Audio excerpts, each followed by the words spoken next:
I'm gonna show you how you can make your calligraphy pen with sketch pen. It's Vim with more tips and tutorials help you make attractive and beautiful handwriting with handmade and homemade calligraphy pen. नमस्ते सबैजनालाई।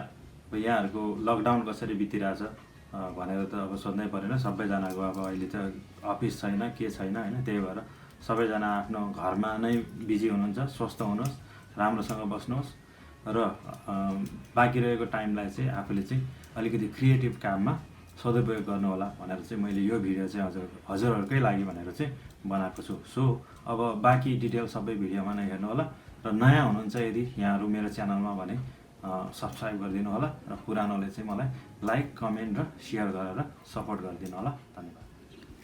So these are the materials for today's project. So I'm going to use these all materials in my project today. So first of all, let's choose which materials are going to be used in my project. So first thing, razor blade. So I'm gonna be using this razor blade because I feel like comfortable with this material. So it's your choice, you can use this paper cutter as well, but now I'm not going to use this.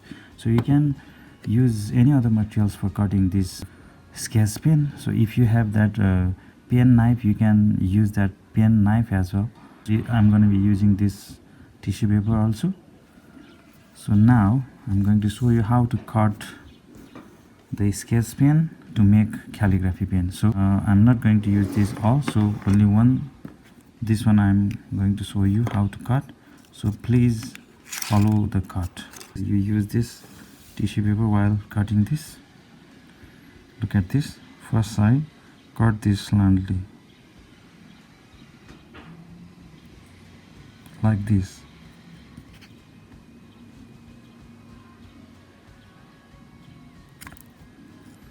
This way. So you have to cut another side also, this side, second side, slightly like this. Look at this. So now we are going to cut tip like a chisel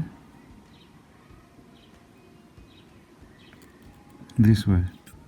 Finally, our calligraphy pen is now ready. I can use it for writing. So first of all, I'll show you how to write with this calligraphy pen in English and in both Devanagari script. So first of all, we will check it English. Let's see.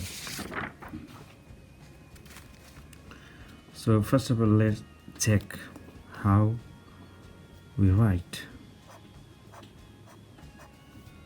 So let's try these letters.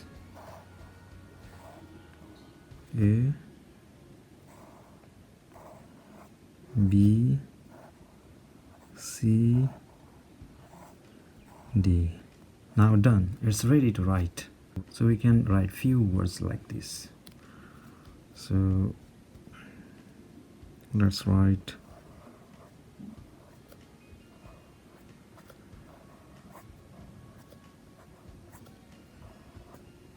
stay, stay home.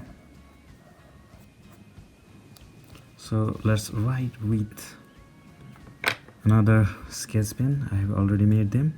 So this orange one,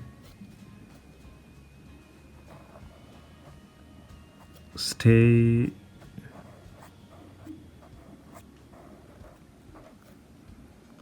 healthy.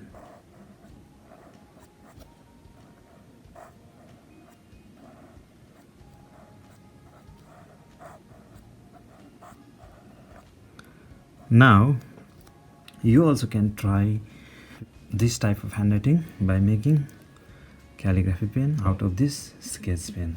So I hope you learn it and then you also try at home. So you utilize this time of lockdown by learning creative things like handwriting and maybe any other things. अब चाहिँ देवनागरी लिपि अथवा नेपाली पनि try गरौँ यसबाट है। यही पेनबाट अघिको पेनबाट ट्राई गरौँ। नेपालीमा चाहिँ अब यसलाई ठ्याक्क यो जुन यसको पेनको यो स्केच पेन अघि मैले बनाएको पेनको यसको अघि इङ्ग्लिसमा यताबाट लेख्यो भने अब चाहिँ नेपालीमा यसलाई ठ्याक्क उल्टाउने यसरी लेख्ने।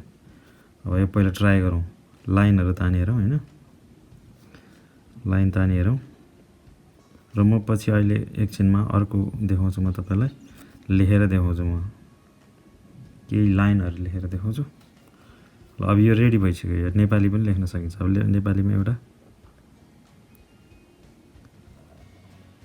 क नै लेखौँ न होइन, क। ल तयार भइसक्यो है।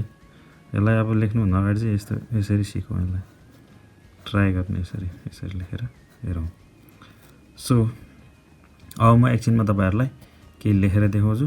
र त्योभन्दा पहिला चाहिँ अब यो अर्को एकैछिन म तपाईँलाई चाहिँ कसरी लेख्ने, नेपाली लेख्दाखेरि के गर्नुपर्छ, के कुरामा ध्यान दिने भन्ने कुरा पनि म अलिकति तपाईँलाई सिकाउन गइरहेको छु है त। अब हाम्रो यो स्केच पेन पनि तयार भइसक्यो। तयार भएर पनि हामीले चाहिँ लेख्न सुरु गरिसक्यौँ। अब लेख्न सुरु गरिसकेपछि अब लेख्न कसरी लेख्ने, के लेख्ने, अनि यसलाई कसरी चाहिँ अब नेपालीमा चाहिँ कसरी चाहिँ राम्रो बनाउने भन्ने कुरा सबैको जिज्ञासा हो। त्यही भएर पनि मैले यो अलिकति यहाँहरूलाई अलिक सजिलो होस् भनेर नेपाली कसरी लेख्नलाई कस्तो पेन चाहिन्छ र कसरी सुरुवात गर्ने भन्ने कुरा यो अलिकति मोटिभेसन जस्तो हो। अब त्यो यो हेरेर चाहिँ तपाईँहरूले चाहिँ सिक्नु होला। अब यो कतिसम्म सकिन्छ होइन। अब पछि पनि म यस्तै कुराहरू नेपालीमा अरू जानकारीहरू पनि ल्याउँदै गर्छु। अरू भिडियो पनि हेर्दै गर्नु होला। र अब यो सबैभन्दा पहिला चाहिँ हामीले लेख्नुभन्दा अगाडि चाहिँ ध्यान दिनुपर्ने कुराहरू चाहिँ के हो भने, जस्तै तपाईँले आफू बस्ने पोस्चर चाहिँ तपाईँ आफै मिलाउनुहोस् होइन। अब आफूले कम्फर्टेबली बस्नुहोस्। अनि त्यसपछि आफूले चाहिँ लेख्ने जुन यो पेपर हुन्छ, यो पेपरको हेड माथितिरको यो पार्ट चाहिँ अलिक अग्लो बनाउनुहोस्। जस्तै म यहाँ देखाइदिन्छु। यहाँ मैले यसको मुनि चाहिँ के छ, योभन्दा मुनि चाहिँ एउटा बाक्लो बुक राखेको छु मैले।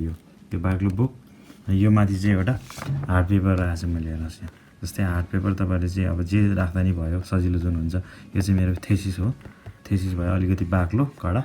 यो माथि यसरी पेपर राखेको छु र मलाई लेख्नलाई सजिलो हुन्छ। ल हेर्नुहोस् यहाँ अब मैले अब यो बाहेक अरू कुरा चाहिँ के ध्यान दिने भन्दाखेरि, जस्तै यो लेटरहरू जुन हुन्छ, यो प्रत्येक लेटरबाट अर्को लेटरको ग्यापहरू होइन।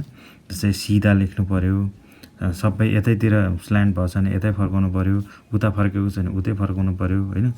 जता चारैतिर जिगज्याग गरेर लेख्नु भएन। त्यो अनि यो फेरि एकारहरू ऐकारहरू दिँदाखेरि ठ्याक्कै यसको माथि पर्ने गरी यहाँ हेर्नुहोस्, बाँच्ने भन्दाखेरि यहाँनिर होइन। रहरू लेख्दाखेरि, स लेख्दाखेरि एउटै टाइपको हुनु पऱ्यो। उकारहरू ठ्याक्क त्यो जुन शब्दको जुन लेटरको मुनि हुनुपर्ने त्यसमै चाहियो। जस्तै सु यहाँ नलेखिकन यहाँतिर लेख्यो भने राम्रो देखिएन। यो स्पेसहरू मिलाउनु पऱ्यो होइन। सबै कुराहरू चाहिँ अब बाँकी अरू कुराहरू अझै अरू ट्युटोरियलहरू म बनाउँदै गर्छु, हेर्दै गर्नु होला।